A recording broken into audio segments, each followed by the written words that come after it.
Hello everyone, कैसे हैं आप सब लोग। Welcome back to ICT virtual classroom Dehradun. मैं निखिल राणा। क्लास 9 का अपना मैथ्स का टॉपिक हम कंटिन्यू करेंगे, जो कि है हमारा क्वाड्रिलेटरल्स। एंड बहुत ही अच्छा चैप्टर है, इंपॉर्टेंट चैप्टर है। क्वेश्चंस एक दिन में हम भले एक ही क्वेश्चंस कर रहे हैं, बट अच्छा वो चैप्टर है।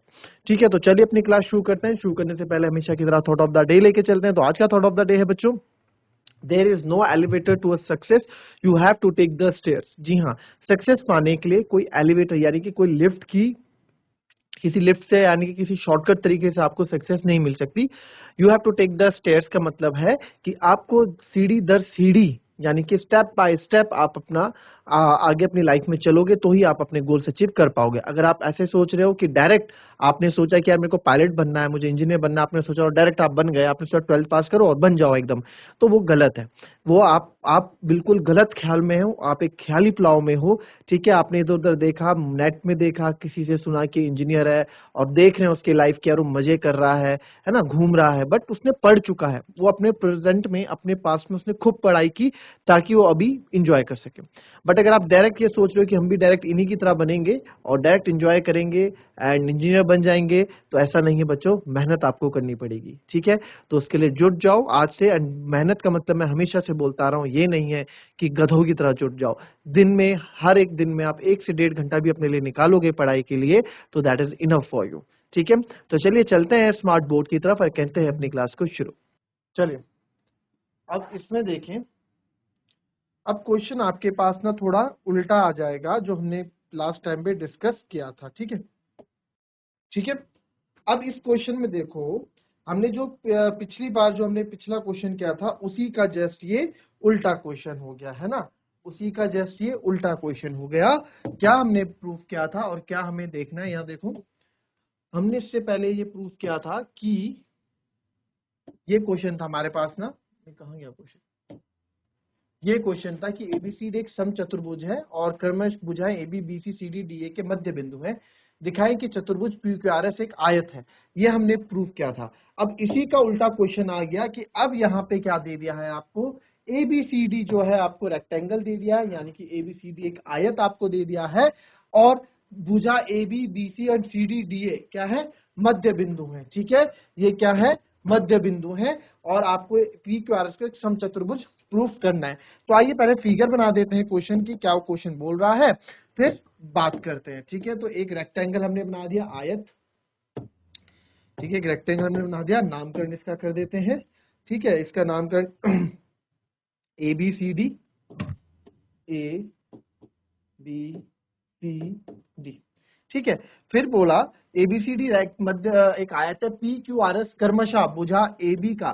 ठीक है, कर्मशः यानी पी होगा, बीसी का क्यू होगा, सीडी का आर होगा और डीए का एस होगा। ये इसके क्या होंगे, मिड पॉइंट्स होंगे, है ना, यही तो ये बोल रहे हैं। तो ठीक है जी, ये इसके मिड पॉइंट्स होंगे। दिखाएं कि चतुर्भुज पी क्यू आर एस एक सम चतुर्भुज है। ठीक है, तो अब यहाँ पे देखो, respectively P is the midpoint of AB, ठीक है, Q is midpoint of BC, R is midpoint of CD and S is midpoint of AD। ठीक है, तो ये इसके मिड पॉइंट्स होंगे। तो रिस्पेक्टिवली मतलब क्रमशः, तो इन दो का मिड पॉइंट हमने मान लिया यहाँ पे, इन दो का मिड पॉइंट हो गया P। ठीक है, सॉरी AB का है ना P, ए बी का है, ए बी का बिल्कुल मध्य में यहाँ पी हो गया। फिर सर क्यू आता है बीसी में, बीसी का मध्य क्यू हो गया। सर फिर आर आता है, ठीक है, तो इसका मध्य बिंदु आर हो गया और फिर इसका एस हो गया। तो जैसे जैसे क्वेश्चन बोल रहा हूं वैसे ही कर रहे हैं, उसके बाद इनको मिला दो।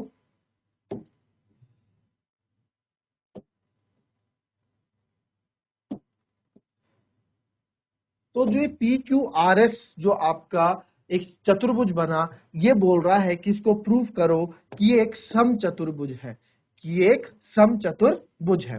ठीक है, सम चतुर्भुज है। ठीक है, तो अब एक देखो, एक बात आप यहाँ पे समझो, हमें पता है कि अभी तक हम इतने क्वेश्चन इस तरह के कर चुके हैं कि हमें पता है कि सर यहाँ पे ना एक डायगोनल, एक विकर्ण की जरूरत होगी ही होगी, है ना।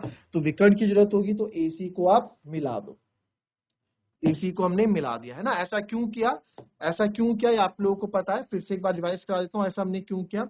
सबसे पहले हम ये चैप्टर जो पढ़ रहे हैं 8.9 2 है ना, 8.2 या 8.3 नहीं, 8.2 है ये, ठीक है। तो 8.2 एक्सरसाइज हम कर रहे हैं। तो ये किस पे बेस ये है, ये बेस है आपका मिड पॉइंट थ्योरम यानी कि मध्य बिंदु परिमेय, ठीक है। तो मध्य बिंदु परिमेय मिड पॉइंट थ्योरम क्या कहता है, किसी त्रिभुज की किन्हीं दो भुजाओं के मध्य बिंदु को मिलाने वाला रेखाखंड तीसरी भुजा के समांतर होता है और उसका आधा होता है। क्या बोला, the line segment joining mid points of two sides of a triangle is parallel to the third side of the triangle and half of it. समझाता हूं इस बात को, क्या बोलना चाह रहा था ये बोलना चाह रहा है यहाँ पे कि भैया जो एबीसी आपको ट्राइंगल दिख रहा है फिगर, ये एबीसी ट्राइंगल आपको दिख रहा है ना, इस एबीसी ट्राइंगल के अंदर, इस एबीसी ट्राइंगल के अंदर दो मध्य, एबी का मध्य बिंदु डी है और एसी का मध्य बिंदु ई है। तो इन दो मध्य बिंदुओं को क्या बोला, इन दो मध्य बिंदु को जोड़ने वाला रेखाखंड यानी कि डीई, जो दो मध्य बिंदुओं को जोड़ता है ना, ये जो दो मध्य बिंदु को जोड़ने वाला रेखाखंड यानी कि line joining two mid points, the line joining two mid points, ठीक है, इस पैरेलल, यानी कि जो मध्य बिंदु को मिलाने वाला रेखाखंड तीसरी भुजा के समांतर होता है। तीसरी भुजा कौन सी हो गई, ये बीसी हो गई तीसरी भुजा, इसके ये समांतर, ये एरो लग गया समांतर का, ठीक है, ये इसके समांतर होता है और साथ ही साथ इसके आधा होता है। तो हमने ये यहां लिख दिया कि डीई जो है बीसी के जो है पैरेलल है और जो डीई है वो बीसी का आधा भी है। तो ये आपका मध्य बिंदु परिमेय होता है, यानी कि मिड पॉइंट थ्योरम है, ठीक है।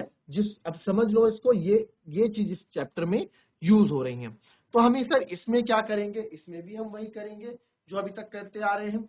तो अब आप क्या करने वाले हैं, पहले तो आप लिख लें गिवन आपको क्या क्या दे रखा है, ठीक है, हमें गिवन क्या क्या दे रखा है, पहले उस पर बात कर लेते हैं। क्वेश्चन में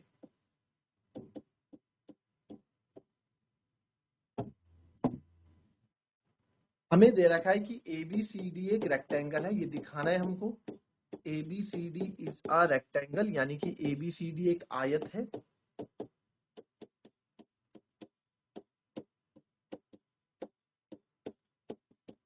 ठीक है। तो दैट मीन्स जो एबीसी रेक्टेंगल के अपोजिट साइड्स बराबर होती हैं, तो जो एबी है वो सीडी के बराबर होगा और जो एडी है वो बीसी के बराबर होगा, क्योंकि सम्मुख भुजाएं, आयत की सम्मुख भुजाएं समान होती हैं, रेक्टेंगल की अपोजिट साइड्स इक्वल होती हैं, ठीक है। क्वेश्चन को समझिएगा, जो जो गिवन है हम क्वेश्चन स्टार्ट कर चुके हैं, अब बात कर रहे हैं। तो और हमें प्रूव क्या करना है कि पी क्यू आर एस एक रोम्बस है, हमें प्रूव क्या करना है कि पी क्यू आर एस एक रोम्बस है। और हमें क्या बोला, P Q R S is mid point, ये मिड पॉइंट है किसके, of A B, B C, C D, D A क्रमशः, यानी कि रिस्पेक्टिवली, ऐसे आप लिखते हैं, ठीक है।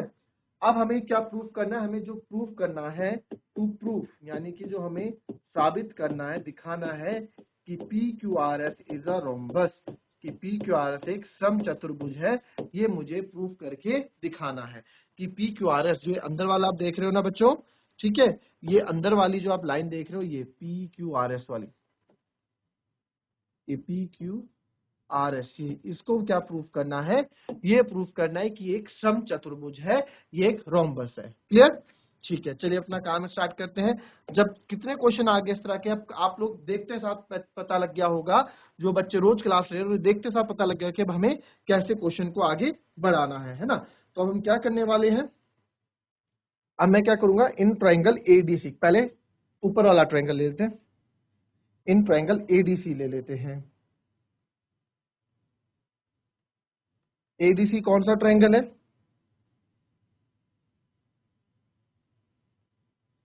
एडीसी ट्राइंगल देखो कौन सा है, मैं किसकी बात कर रहा हूं, देख लिया फिगर में, ए एडी और ये सी, एडीसी, ये वाला ट्राइंगल की बात कर रहा हूं, ठीक है। ये जो ट्राइंगल हमने किया एडीसी, ध्यान से देखो, इस ट्राइंगल की हम बात कर रहे हैं। तो आइए इस ट्राइंगल की शुरुआत करते हैं। In triangle ADC, sir ADC triangle में आप देखिए, ठीक है, एडीसी ट्राइंगल में आप देखिए, हम लिखते हैं एडीसी ट्राइंगल में क्या है, एस जो है, S is mid point, MP लिख रहा हूं, ठीक है, मिड पॉइंट मध्य बिंदु, एस जो है मिड पॉइंट है एडी का, ये देख रहे हो ना, एस किसका मिड पॉइंट है, एडी का है, एंड साथ में जो आपका आर है सर वो है मिड पॉइंट ऑफ आर। किसका मिड पॉइंट यहाँ पे दिख रहा है? टीसी का मिड पॉइंट आपको दिख रहा है ना। डीसी का मध्य बिंदु क्या है? आर है। ठीक है, मिड पॉइंट मतलब मध्य बिंदु। इतनी इंग्लिश तो हमको आनी चाहिए। ठीक है, R is the mid point of DC. तो therefore by mid point theorem, sir mid point theorem से या मध्य बिंदु परिमेय से, मिड पॉइंट थ्योरम से हमको ये पता लगता है कि जब किसी त्रिभुज में, अब ध्यान से देखना, जब किसी त्रिभुज की दो मिड पॉइंट यानी दो मध्य बिंदु को जोड़ने वाला रेखाखंड एस और आर है ना, त्रिभुज कौन सा है? एडीसी त्रिभुज, ये रहा एडीसी।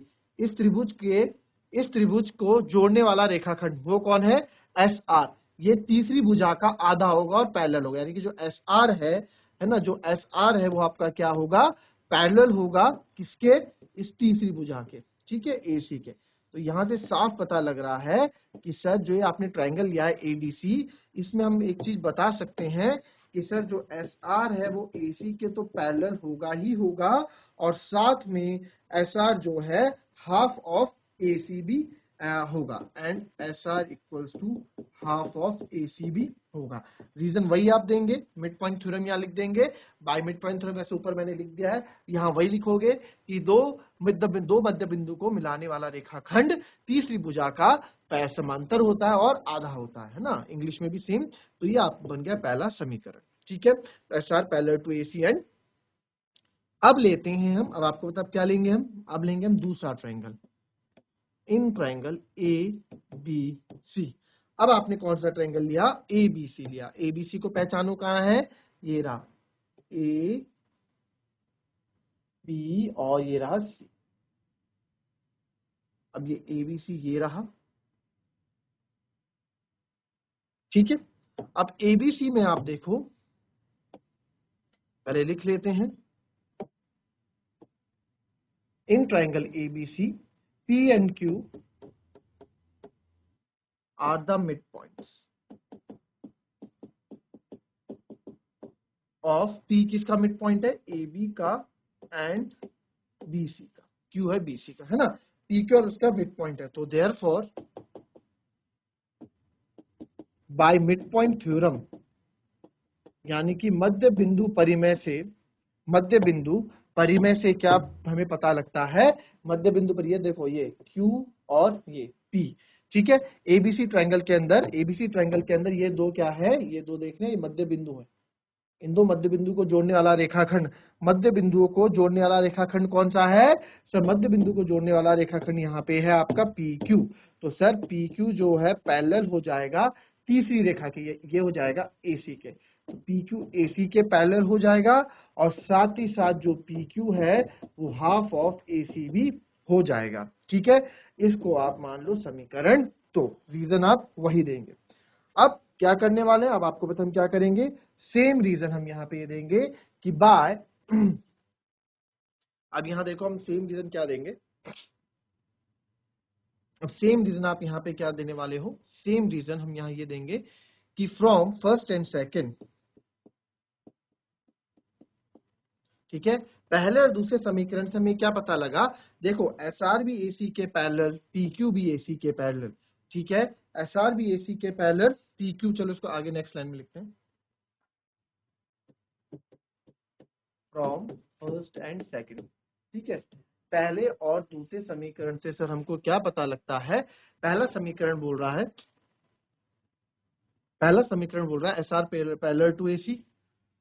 सर जो एस आर है वो पैरेलल है एसी के, एंड एस आर जो है हाफ ऑफ एसी। और दूसरा समीकरण क्या बोल रहा है? जो पी क्यू है वो एसी के पैरेलल है,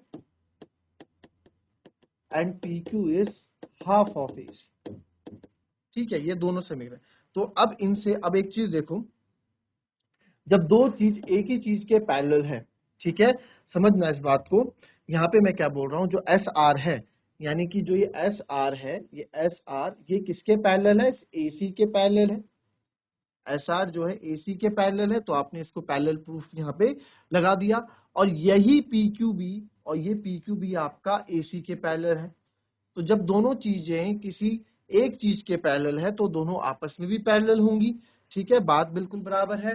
तो यहाँ पे ये हमें पता लगा कि S R is parallel to P Q, ये हमें पता लगता है। एंड साथ ही साथ जब कोई दो चीज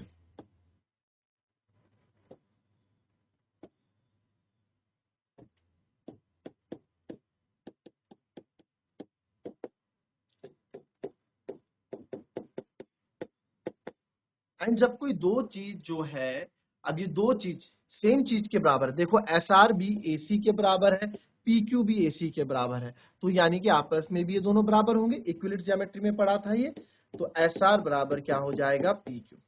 तो ये कंडीशन कौन सी है, ये कंडीशन पैरेललोग्राम की है। जब किसी दो भुजा में किसी, अब देखो इसको मैं थोड़ा सही कर देता हूं यहाँ पे, या यहाँ पे फिर से बना देते हैं ना, अभी फिर से यहीं देख लो। तो इससे हमें एक चीज पता लगा कि सर यहाँ पे जो आपका, तो ये जो हमारा पी क्यू आर एस आप देख पा रहे हैं, जो हमारा आप ये पी क्यू आर एस देख पा रहे हैं, इसमें हमने एक चीज पता कर दी कि जो पी क्यू है, यानी कि सर जो ये पी क्यू है वो एस आर के पैरेलल भी है, और साथ ही साथ पी क्यू जो है एस आर के पैरेलल तो है ही है, और साथ ही साथ इसके इक्वल भी है। तो किसी दो सम्मुख भुजाएं जो आपस में समांतर होती हैं और पैरेलल होती हैं तो पैरेललोग्राम बन जाता है।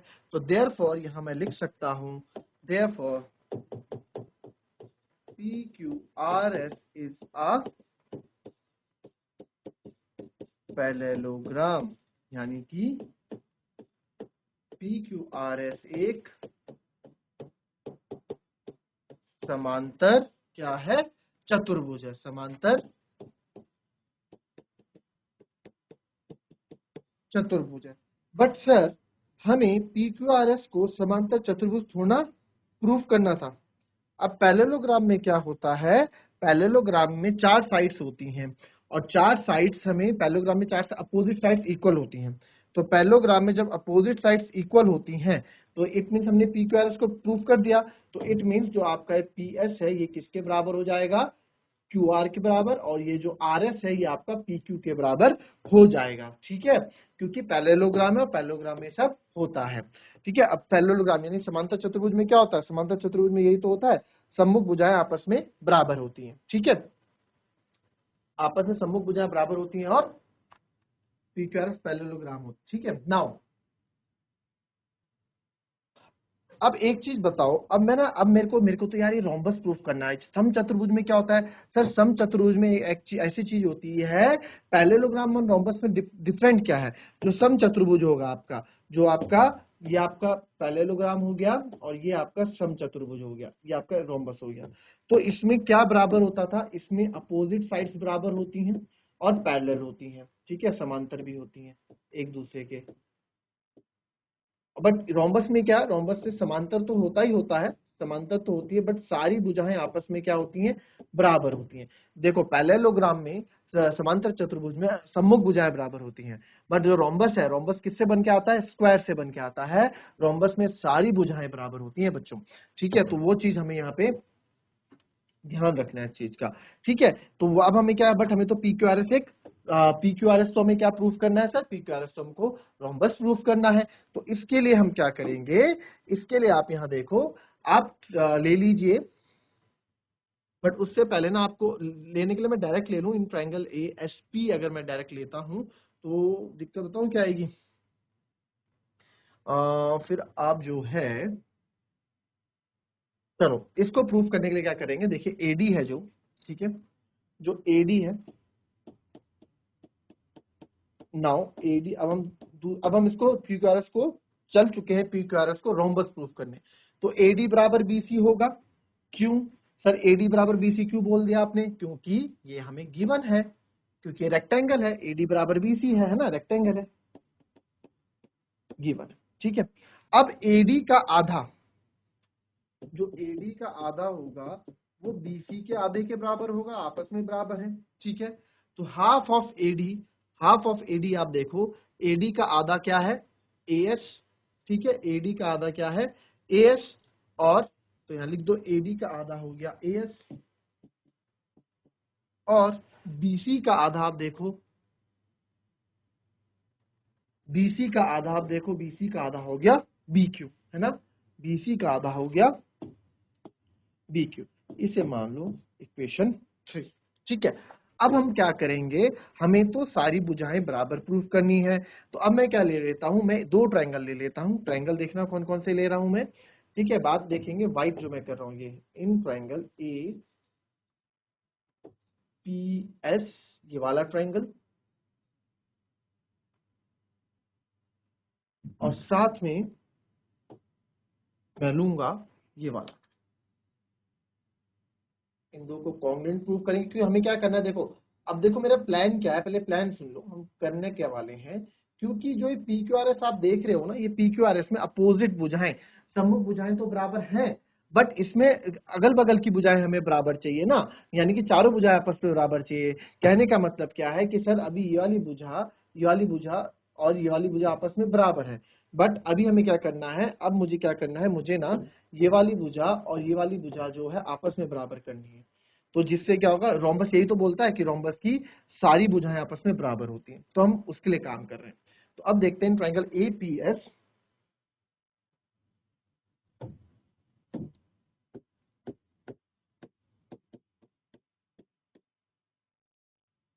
In triangle APS and triangle PQB या PBQ आप बोलो,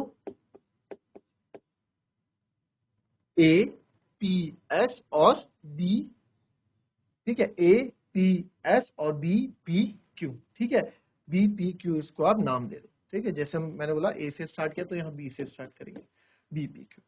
तो अब यहाँ देखो क्या क्या हम कर सकते हैं। सबसे पहले आप देखो क्या कर सकते हैं, हाँ, AP जो है इसके बराबर होगा BP, क्योंकि मिड पॉइंट है, मैंने तो दोनों मध्य बिंदु है, तो AP बराबर BP होगा, मिड पॉइंट ऑफ AB का मिड पॉइंट है ना P, तो हम लिख सकते हैं मिड पॉइंट। फिर और क्या होगा,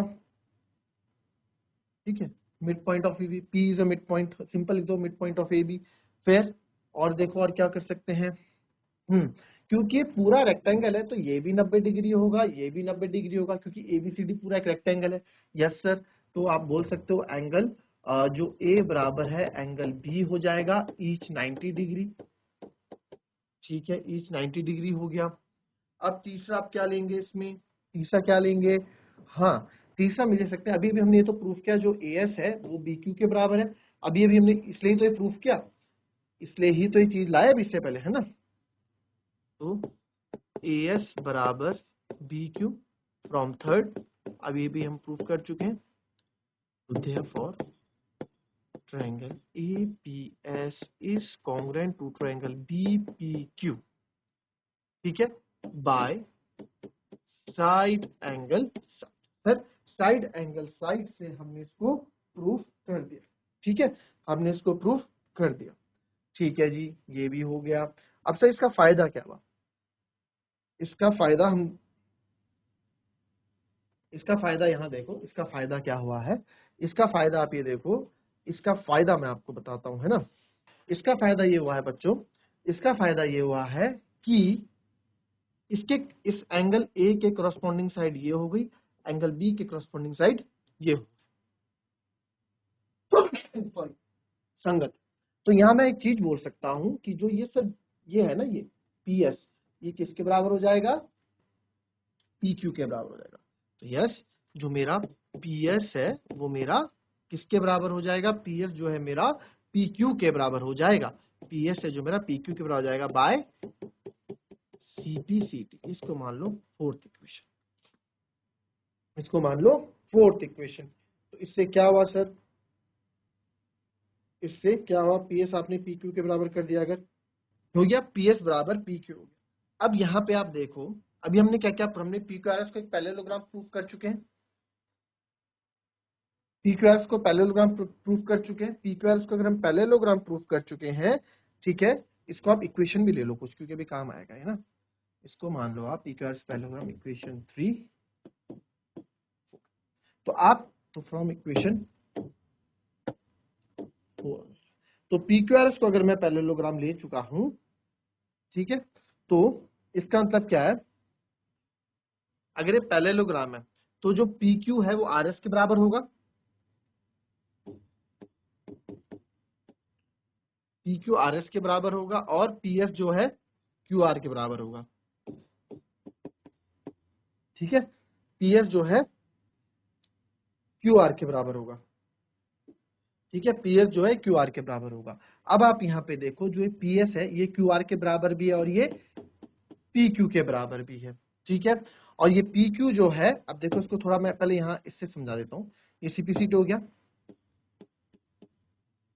फ्रॉम इक्वेशन 3, इक्वेशन 3 क्या बोलता है, P Q R S parallelogram है, तो इक्वेशन 3 ये बोलता है सर कि जो आर अपोजिट सम्मुख भुजा आर एस है वो पी क्यू के बराबर है, यानी जो पी क्यू है वो आपका आर एस के बराबर है, एंड जो पी एस है वो क्यू आर के बराबर है। क्योंकि समांतर भुजा में अब opposite angles opposite sides equal होती है ना पैरेललोग्राम में, समांतर चतुर्भुज में सम्मुख भुजाएं बराबर होती हैं। तो यहाँ मैं क्या कह सकता हूँ, पी क्यू आर एस के बराबर है पी एस, बट हमारे पास ये तो मान लो आप, ये कौन फ्रॉम थर्ड इक्वेशन, ठीक है, तो फ्रॉम थर्ड एंड फिफ्थ, ये फिफ्थ इक्वेशन होगी ना, from third and fifth, third and fifth से आप ये पता लगा सकते हो। अब यहाँ देखो, जो पी एस है वो आपका पी क्यू के बराबर है सर। अब यहाँ देखो आप, हमने क्या बोला, सबसे पहले जो पी क्यू है वो आपका, जो आपका आर एस है वो आपका पी क्यू के बराबर है, वहीं पी क्यू आपका पी एस के बराबर है और वहीं पी एस आपका क्यू आर के बराबर। तो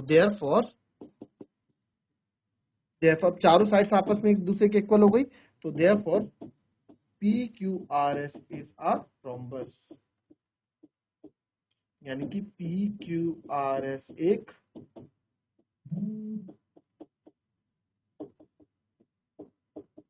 समचतुर्भुज है। ठीक है, इसको थोड़ा बेसिकली मैं समझाता हूं आपको क्या मैं बोलना चाह रहा हूं। देखो थोड़ा यहाँ पे समझो, थोड़ा समझना चीजों को। ठीक है, पहले हमने क्या किया, अब इसको एरो हटा दो, आपको पता है सब पैरेलल है, इक्वल है एक दूसरे के। अब यहाँ देखो, पहले तो मैंने प्रूफ किया कि सर ये 5 है तो ये भी 5 है, ये 4 है तो ये भी 4 है, ये प्रूफ किया मैंने ना, parallelogram P Q R S को समांतर चतुर्भुज प्रूफ कर दिया। अब उसके बाद मैंने क्या कर दिया, इसी पी क्यू आर एस को अब इन दोनों को मैंने इक्वल प्रूफ कर दिया भाई सीपीसीटी से, तो यानी कि सर ये भी आपका कितना हो गया, अब ये भी आपका 4 हो गया। तो जब ये 4 हो गया तो फिर आपका सर ये भी 4 हो जाएगा, तो यहाँ पे 4 4 4 यानी कि रोम्बस हो गए। तो इस तरीके से आपने इसको रोम्बस प्रूफ कर दिया। So that's all for today बच्चों, आज हमने एक क्वेश्चन दिखाया, एक दिन में एक क्वेश्चन करेंगे, कोई दिक्कत नहीं है। So that's all for today बच्चों, एक दिन में हमने एक क्वेश्चन किया, कोई दिक्कत नहीं है, बट आराम से किया, सीखा इसको, इस क्वेश्चन के कॉन्सेप्ट्स आप सीखोगे। कंधे को समझाने में बड़ा लेंदी लगता है, बट जब आप खुद से करोगे तो बहुत छोटा है क्वेश्चन और बहुत इजी ये क्वेश्चन होता है। आपके पास अभी नया ये चैप्टर है तो इसलिए आपको थोड़ा लगेगा ट्रिकी, हमेशा नई चीज सीखने में तो थोड़ी मुश्किलें आती है ना, बट एक बार प्रैक्टिस करोगे तो चीजें आपको ईजी हो जाएंगी। तो मिलते हैं आपसे कल की नेक्स्ट क्लास में, तब तक के लिए be happy, be healthy and be safe. Thank you and have a nice day.